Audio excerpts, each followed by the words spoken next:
કે સંસારના સુખનો જે આનંદ છે એ આનંદ માત્ર ક્ષણિક છે, પણ ભક્તિમાં જો આનંદ છે એ અખંડ છે. એ આનંદ ક્યારેય જતો નથી. ભગવાન કૃષ્ણને ગોકુળમાં હતા તો પણ એ જ આનંદ હતો. મથુરામાં જઈ મામાની સાથે યુદ્ધ કર્યું તો પણ એ જ આનંદ હતો. મથુરા છોડી ભગવાન કૃષ્ણ દ્વારિકા આવે છે તો પણ એ જ આનંદ છે. અને માં ગાંધારી શ્રાપ આપે છે તો પણ એ જ આનંદ છે. પણ ક્યાંક ને ક્યાંક આપણે એ માયાના બંધનમાં બંધાયા છીએ એટલે આપણને કોઈ કંઈ કહે એટલે ટૂંકમાં આનંદ વિસરાઈ જાય છે. બાકી તો મેં કાલે પણ એમ જ કહ્યું હતું કે જે આનંદ ગ્રસ્ત આશ્રમમાં છે એ આનંદ બીજે નથી સાહેબ. પણ આનંદનો આપણને અનુભવ થયો નથી. એટલા માટે આપણે આ આનંદના વલખા મારીએ છીએ. એટલે ક્યાંક આપણે પુત્રમાં આનંદ ગોતીએ છીએ, ક્યાંક પત્નીમાં, ક્યાંક પતિમાં, ક્યાંક મા બાપમાં, ક્યાંક કુટુંબમાં આનંદ ગોતીએ છીએ, પણ એ આનંદ એમાં નથી. અખંડ આનંદ કેવલ ઈશ્વરના નામમાં છે. પણ એ નામ કોઈ સદગુરુ સાર નામ સમજાવે, સાર નામનો અનુભવ કરાવે, ત્યાર પછી એ આનંદ છે.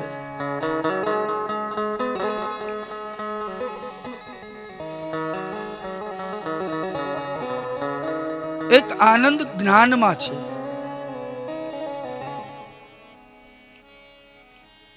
તમે જોવો તો અહીંયા આનંદ, આજે જે 7 દિવસ કથાનું આયોજન છે એમાં આનંદ આવશે તમને. અને એ બધું પવિત્ર જગ્યા, મંડપ, આ બધું ભેગું કર્યું.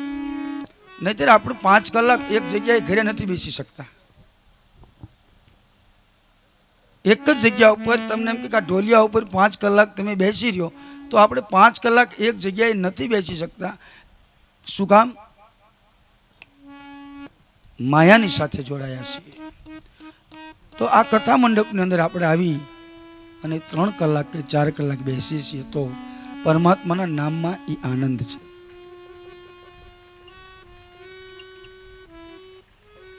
જેનું મન ઈશ્વરની સાથે, નારાયણની સાથે એક બને છે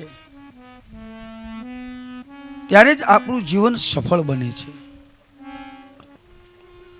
પણ આપણું મન જો ઘરમાં રહેશે, સંસારની સાથે જોડાશે તો આપણે જે જોઈએ છે એટલી શાંતિ પ્રાપ્ત થતી નથી. કારણ કે જીવ જ્યાંની અંદર છે ભગવાન નારાયણનો અંશ છે.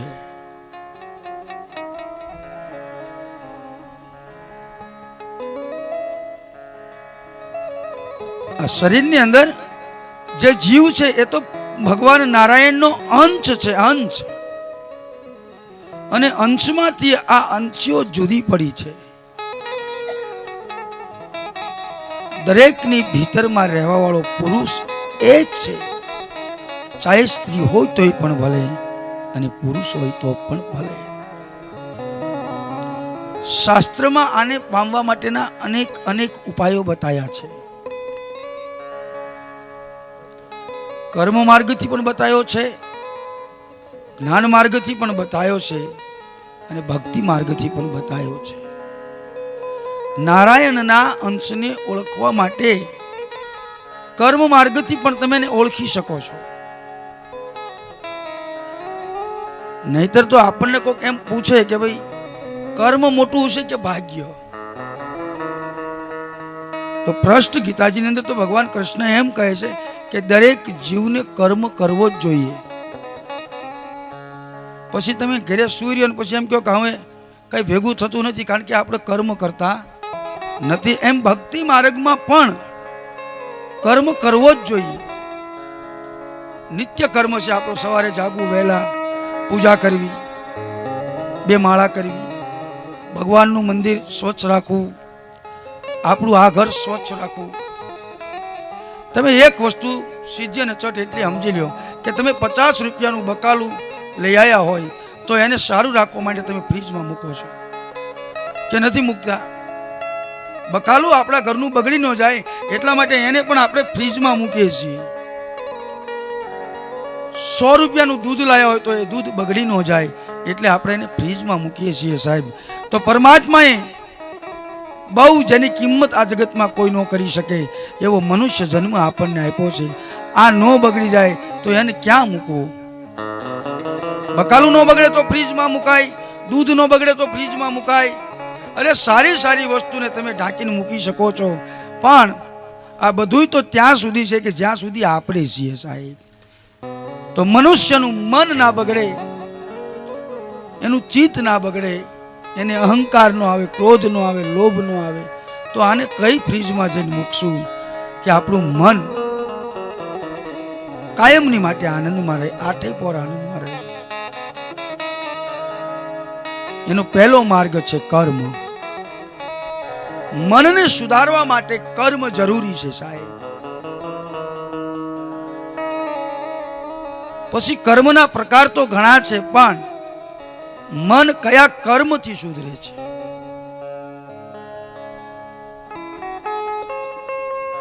કર્મથી ન ફાવે તો મનને સુધારવાનો બીજો માર્ગ છે જ્ઞાન.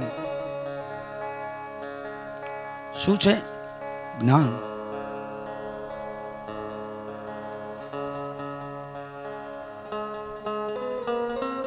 એટલે કીધું છે કે જ્ઞાની से જ્ઞાની મિલે તો કરે જ્ઞાન की बात, गद्दे से गद्दा मिले तो करे लातम लात. જ્યાં તમારા મનને એવો કોઈ વ્યક્તિ હોય, એવો કોઈ સંત હોય, એવો કોઈ મહાપુરુષ હોય કે જ્યાં તમે એની પાસે બેસવા જાઓ અને ધર્મની ચર્ચા કરે, ધર્મની વાતો કરે, ત્યાં જઈને તમે બેસશો તો તમારા મનને આનંદ મળશે. પણ આપણી પાસે એવડો એ ટાઈમ નથી. આપણી પાસે તો કોણ કોઈની વાતો કરે છે એ ઓટકે જઈને જો બે તો મજા આવે. એટલે વારંવાર આપણું મન માયાની સાથે ફસાતું જાય છે. મનને સુધારવાનો ત્રીજો માર્ગ છે, એનું નામ છે ભક્તિ.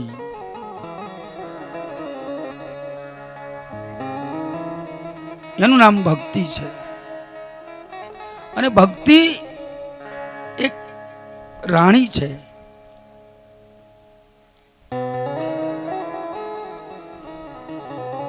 એવું તમે સાંભળ્યું હશે કે જ્યારે એક નગર અને એક નગરના રાજાનું મૃત્યુ નજીક આવ્યું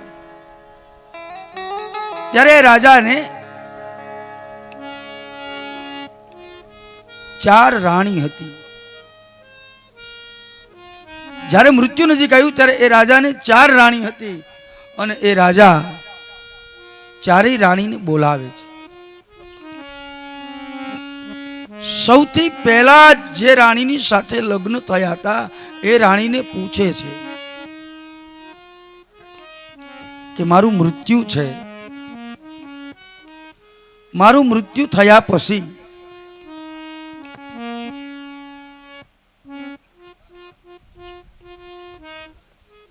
તું કહે કે મારો સાથ ક્યાં સુધી આપીશ. એક નગરના રાજાના મૃત્યુ વખતે એ સમયે રાજા પોતાની રાણીને પૂછે છે કે તું મને કહે કે મારું મૃત્યુ એકદમ નજીક છે તો તું મને સાથ ક્યાં સુધી આપીશ. એટલે પહેલી રાણી રાજાને કહે છે કે હે સ્વામીનાથ, તમારા મૃત્યુનો સમય નજીક છે એટલે શમશાન સુધી હું તમારા હારે આવીશ, પછી નહીં. બીજી રાણીને બોલાવે છે કે મારું મૃત્યુ છે, તમે મારો સાથ ક્યાં સુધી આપશો. બીજી રાણી એમ કહે છે કે 12 દિવસ, જ્યાં સુધી તમારો ઈંડ પિંડ ન વેરાય ત્યાં સુધી. ત્રીજી રાણીને બોલાવીને પૂછ્યું એ કે તમે મારું મૃત્યુ નજીક છે, તમે ક્યાં સુધી સાથ આપશો?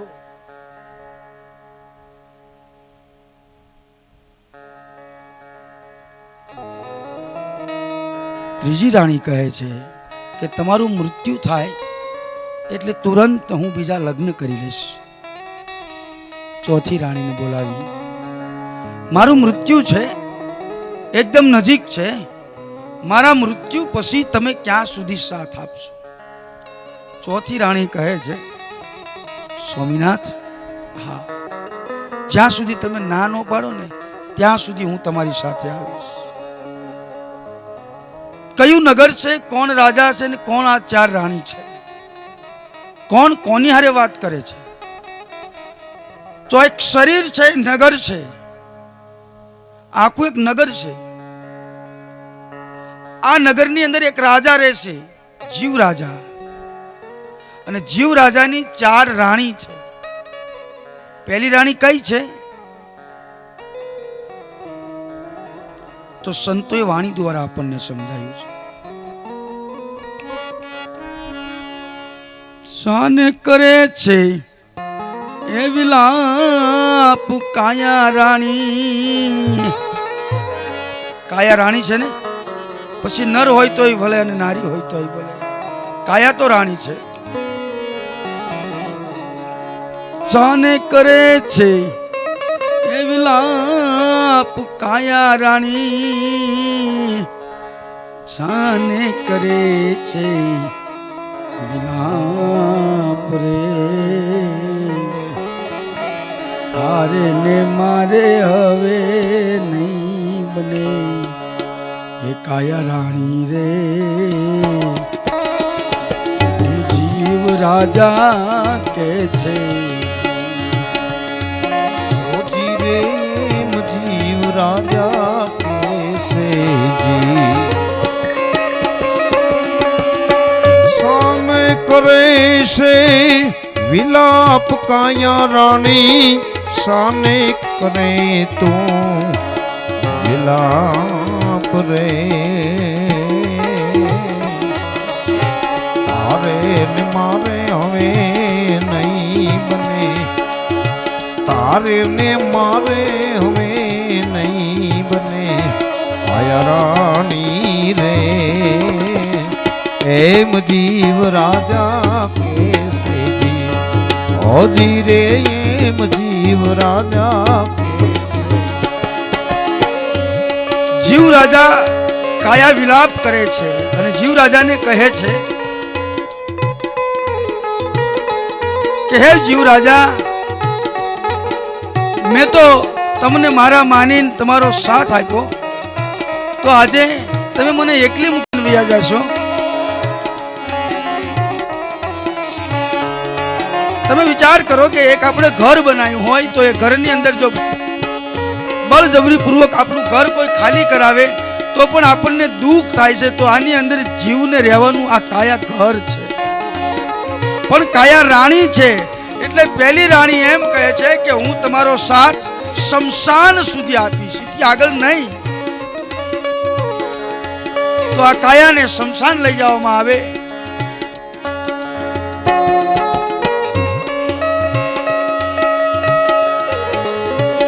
ઘણા દિવસનો ઘરવાસ આપણો, ઘણા દિવસનો ઘરવાસ રે, મૂકી ન જાવ મને એકલી, મૂકી નો જાવ મને એકલી જીવરાજા રે. એમ કાયા રાણી કેસે જી, ઓજી રે એમ કાયા રાણી કેસે.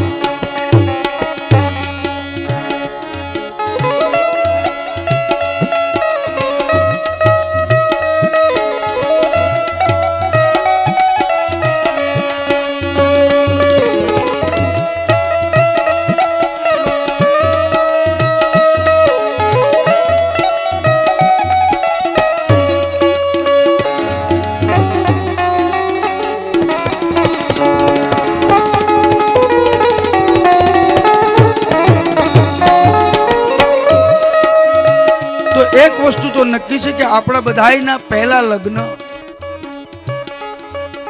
કોની સાથે થયા છે? કાયા રાણીની સાથે. પછી હું એમ પણ કહું છું કે સ્ત્રી હોય તોય ભલે ને પુરુષ હોય તોય ભલે, બધાયના પહેલા લગ્ન કાયા રાણી સાથે થયા છે. એટલે પહેલો સંબંધ આ જીવને કાયા સાથે થયો છે.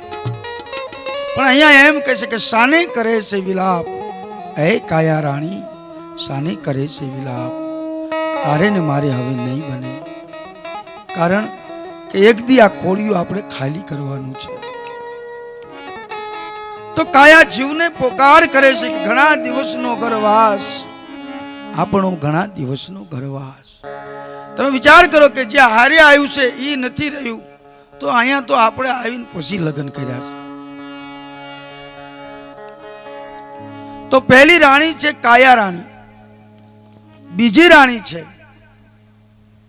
એને તો એમ કહ્યું હતું કે 12 દિવસ સુધી, જ્યાં સુધી તમારો કર્મકાંડ પૂરો ન થાય ત્યાં સુધી તમારો સાથ આપીશ. એ જેની સાથે આપણા લગ્ન થયા છે તે રાણી. હવે એનો કબીર સાહેબ તો એવો પુરાવો કરે છે, માતા તારી એ જન્મ રોશે, બેની રોશે 12 માસા, પીરિયા દિન રોવે પિયરની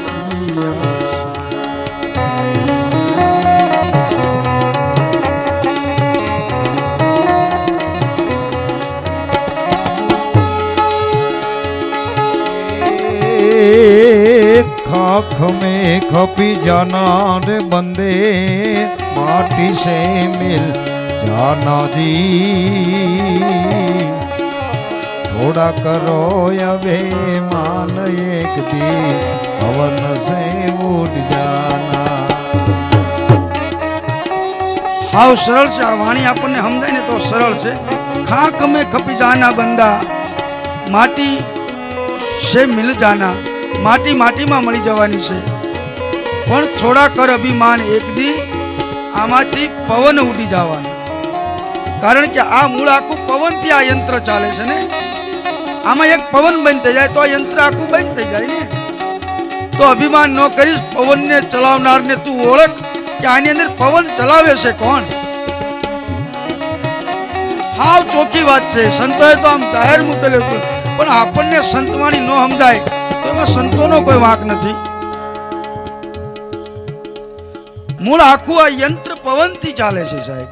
એટલે એમ કીધું છે કે માતા તારી જન્મ રોશે, બેની રોશે 12 માસા, ઘરની પીરિયા તેરી દિન રોવે, પછી કરે પિયરની આશા. કેટલો આ જગતના મહાપુરુષે, એ સમયમાં એટલું બધું વિજ્ઞાન પણ નહીં હોય, પણ એ સમયમાં મહાપુરુષે કેટલું એને આ બધું નક્કી કર્યું છે સાહેબ. એક યુવાન દીકરો ગુજરી ગયો હોય તો એની માં જન્મો જન્મ જ્યાં સુધી આ જગતમાં માં જીવે ને ત્યાં સુધી રડે કે આજ મારો આ દીકરો નથી, આજ મારું આમ આમ ન થાય, મારું આમ થઈ જાય. અને લગભગ જાજા લોકોના મુખેથી સાંભળવા મળે એવું પણ કે સારા વ્યક્તિની અહીંયા પણ જરૂર છે, એમ સારા વ્યક્તિની અહીંયા પણ જરૂર છે. તો માતા તારી જન્મ રોશે, બેની રોશે 12 માસા. જ્યારે જ્યારે રક્ષાબંધન આવે, બળેવ આવે, ત્યારે બેનને એમ થાય કે આજ મારો ભાઈ નથી, મારો વીર નથી. પણ છતાં આ જગતની દીકરી, આ જગતની બેન પોતાના ભાઈના ફોટે રાખડી મૂકે. એની સમાધિ હોય તો સમાધિએ રાખડી મૂકે. પણ કોઈ દી બેન એવું ના વિચારે કે આજ મારો ભાઈ નથી તો મારે એક રાખડી ઓછી લેવાની છે. ના સાહેબ, દીકરી એ દીકરી છે, છતાં પણ લેશે, મૂકશે. એના જીવનનો પ્રેમ, ભાઈ પ્રત્યેનો એક આદર અદ્ભુત હોય છે.